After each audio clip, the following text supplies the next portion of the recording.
Last time on Subnautica, I got both the perimeter defense system for both the Seamoth and the Cyclops. And I spent most of the episode looking for deep shroom so I could make polyaniline. That's what it was called. I forgot there for half a second. So now, Cat, you are in the way. There's a big old cat butt in front of my monitor. Go on. Thank you. But anyways, now I need to make, I believe it's going to be the depth module Mark II for the Seamoth. Come on, which one do I have? Yeah, I've got the depth module Mark I. I want the depth module Mark II, which if I look at it, it needs plasteel ingots, magnetite, and enameled glass. Enameled glass is easy enough. Plasteel ingots, I think I have some leftover lithium, so that should be easy enough. But the magnetite, that one's going to be tricky. So according to the wiki, I can get it from Jellyshroom caves. So I might not have any trouble with that. Ooh. What happened to you? Oh, no. Welcome aboard Kelp Systems Online. Alright, so I can head over to the Jellyshroom caves and see if I can find any magnetite there. If I can, I need to probably get about 6 or 7 bits of it. So, luckily for me,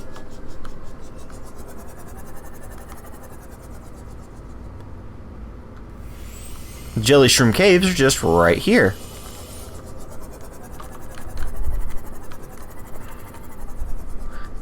And this is why I picked the spot that I did for my base. So, magnetite, huh?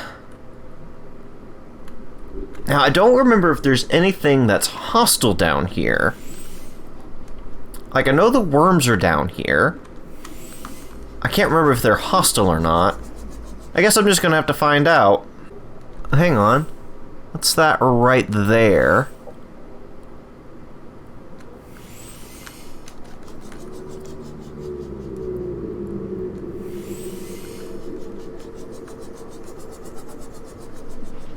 There's a platform.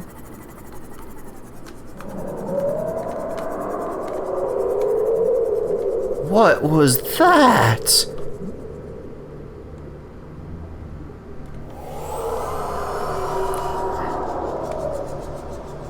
No, really, what was that? Was that the worms? Was that the music?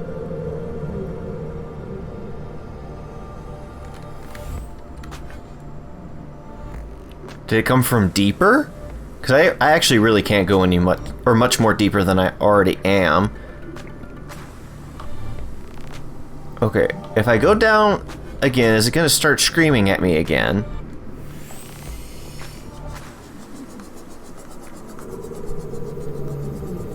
Okay, I see a data pad. The only creatures that I've seen besides biters, little guy over there, are the worms, and they don't appear to be hostile. Oh, there's a sand shark. Wait, right there. That's probably magnetite. I actually shouldn't have to worry about things hitting me too bad, because I do have the defense system. Yeah, what am I even worried about? I'm worried when I pop out it's gonna get me.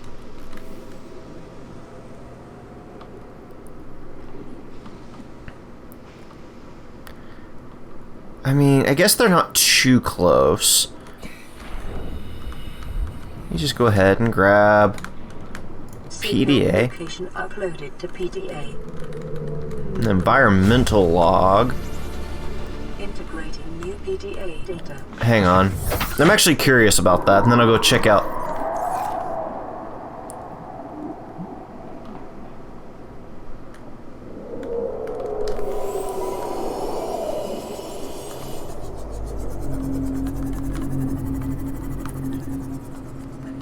Here, I'm just gonna come up here a little bit. By up here a little bit, I mean right here.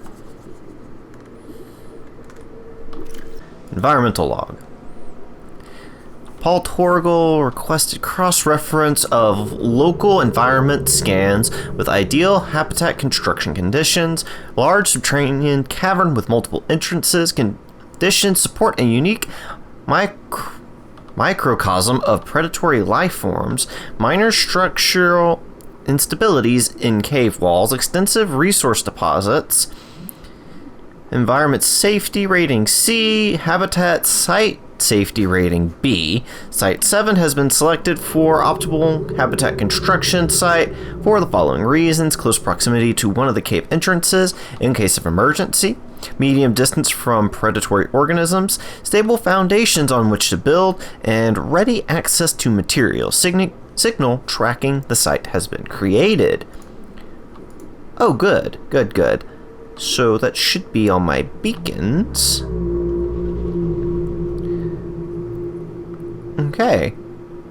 So I'm going to leave that one as blue. Red means I've already found it. Yellow means it's of interest. And blue means that it's important. Should probably change it to green, meaning I need to visit. And it's that way. That 250 meters down. Okay. Well, I do need to go find magnetite. Several pieces of it.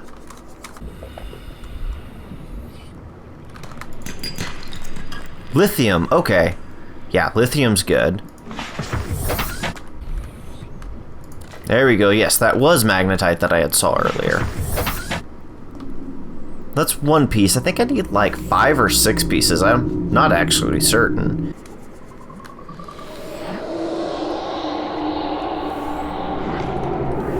There's a thermal vent there. That might make a good spot for a base. Is near here.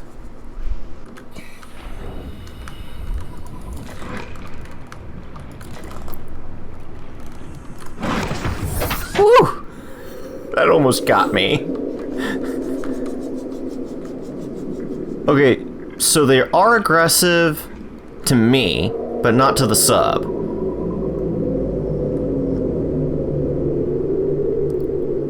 What was that? Okay, well, I'm up to 4 magnetite. I think I'm going to try to get 6 of it. Okay, so that noise is definitely the worms. But that's not the one that scares me.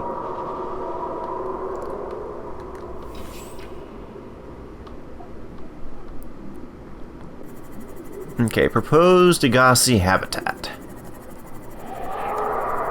This is what I'm curious about. Okay, I definitely see a data pad in there. I also see a crate in there. There's also those stinging nettles. Okay, that was just a worm. Oh, water purifier.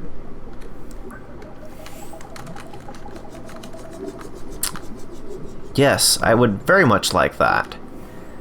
Okay, so I need to go in and need to get the data pad and all that other good stuff. I also need to be careful of those stinging nettles. Let's see, is that a chair? Let me back up a little bit. What is making chomping noises? Oh!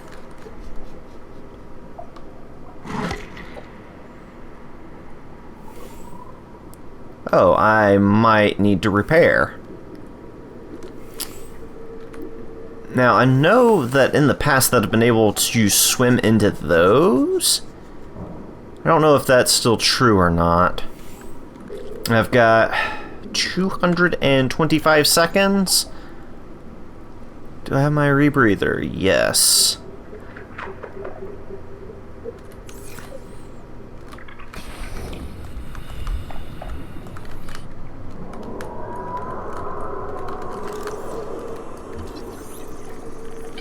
Please tell me this is the whole thing.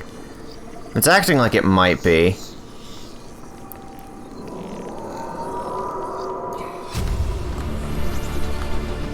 New blueprint acquired.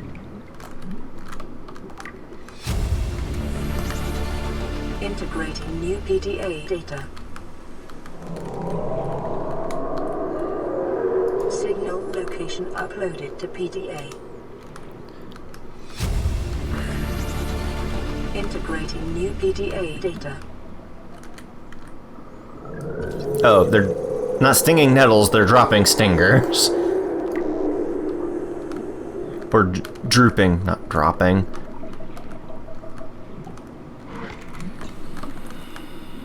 Bed! Yes! Oh my goodness. New blueprint acquired. Aww. I already have that. Give me titanium at least. Integrating new PDA data. What am I doing on water? I've still got 138 seconds. Let me see. Is there anything up here of any interest to me? Yes. Yes, PDA. Integrating new PDA data. Whew. There we go. So we picked up a few PDAs. I thought it might get claustrophobic living underwater. Father feels it is. He'd tell me it was childish, but I stare out of the window and sometimes I think how lucky I am to see this world up close. Back on the island, I wouldn't have believed the creatures that live down here. The fish, they glow. There's one that's 90% eyeball. Snakes twice the length of a habitat compartment. Certainly, it's not all friendly. Most of the plant life is toxic. Learned that the hard way. But I've managed to coax some marble melons into growing indoors. And when they don't cover our dietary needs, well, we eat the fish themselves.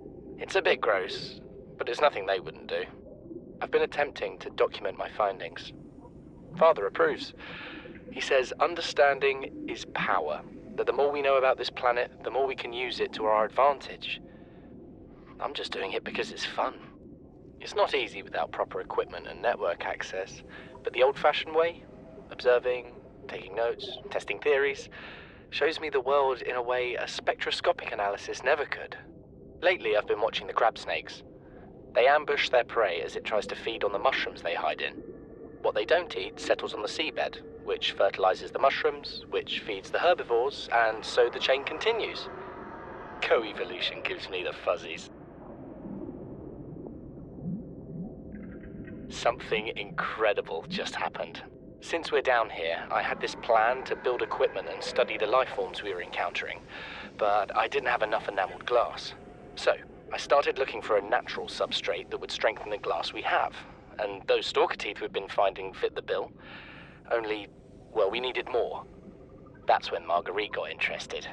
She actually listened to me, more than I can say for Father, and I worked up the courage to talk about my more tentative theories. When I told her they were attracted to metal deposits, that their teeth get dislodged when they pick them up, her eyes narrowed and she dashed out of the room. 3 hours later, she came back, her pack loaded down with stalker teeth. I asked her about it. She shrugged and said my theories were good. Said she had the meeting out of the palm of her hand. I think she meant it literally. She is incredible. She went out to the kelp forest armed with just a heat blade and went fin to fin with a pack of stalkers. On the one hand, that is the coolest thing I have ever heard. On the other, I hope the stalkers didn't come off worse than Marguerite did. She had a huge gash on her forearm. I don't think things went as smoothly as she made out. And what's the point in surviving here if we have to kill everything that makes it so wonderful? I wish I knew more about these animals, but Father won't let me leave the habitat. Maybe with all this glass, we could build a containment unit and get up close to them. Seek fluid intake. This is the first time I've seen sunlight in months. After all that time in the deep, I'd been dreaming of it. now that I'm back here, I'm finding it hard to enjoy alone. Father was right. We should never have left this place. We shouldn't have gone so deep. They do not want us down there. Despite my best efforts, ill health is taking hold of me. The visions are getting worse. Marguerite and Father are now part of the ecosystem of this incredible planet. It's reassuring to know that when I go, I'll join them. Until then, well, there's always the view. What happened on this planet? Alright, well, I need to go up and take care of my water issues. Because I forgot to pack food and water. Okay, all good. Alright, well, let's see. I did come back up with 4 magnetite.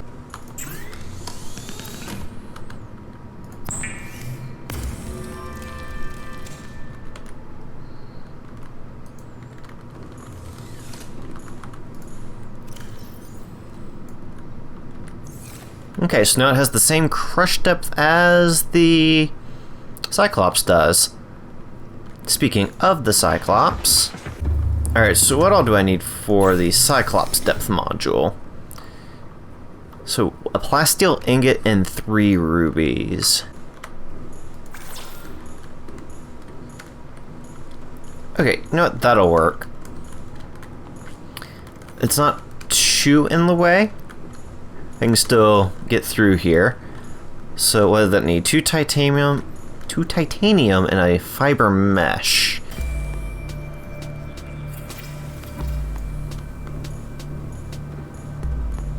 And like so.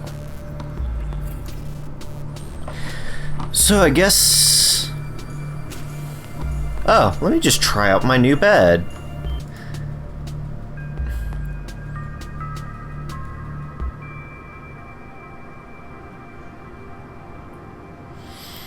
I got scared there for a minute that I was gonna get visions.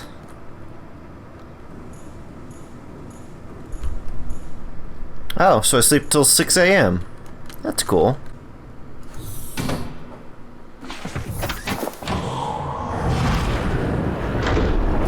Welcome aboard, Captain. Okay, so what I'm looking for in here are rubies. Let's see, that's a diamond.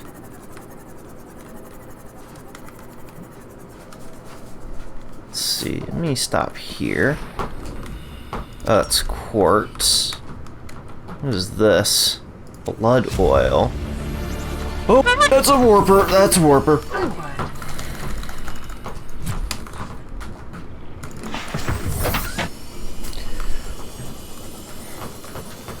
Oh boy.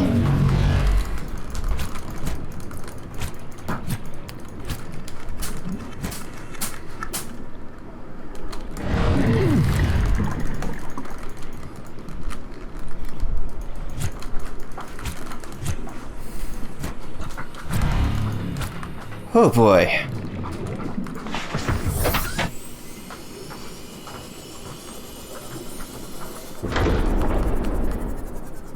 Okay. Just stopping off to get a med kit and calm down for a second. Oh boy. I don't see any rubies down there. And I've got to be careful because of the warpers and that amp eel. What was that? There we go, there's a ruby. That'll make ruby number 3.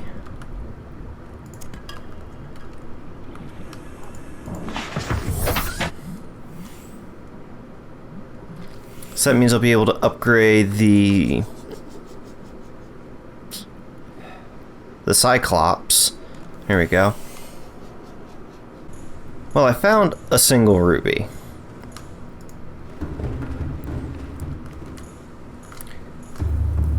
Which means I have 3 rubies total.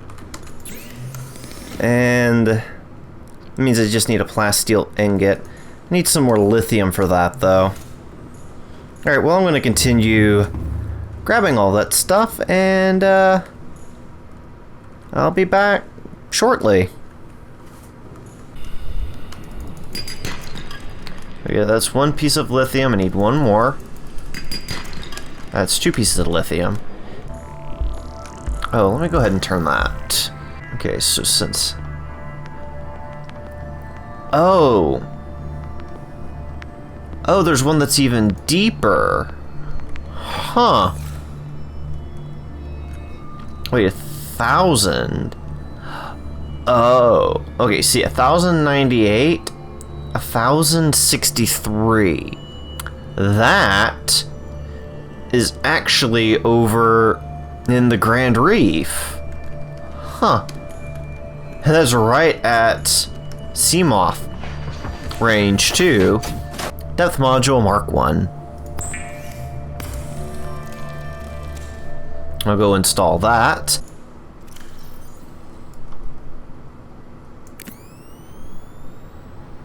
I didn't see what depth it said it was going to go to. What is it? 900 meters.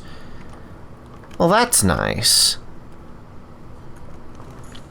Well, now that I have those, let's start talking future plans.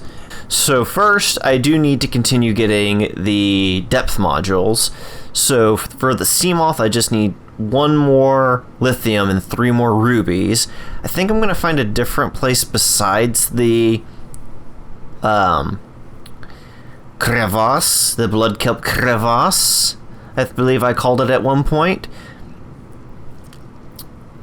So that's one thing I can do. I also need to hit this one, which needs nickel ore. I think the best solution for me in terms of nickel ore is with the prawn suit and the drill arm.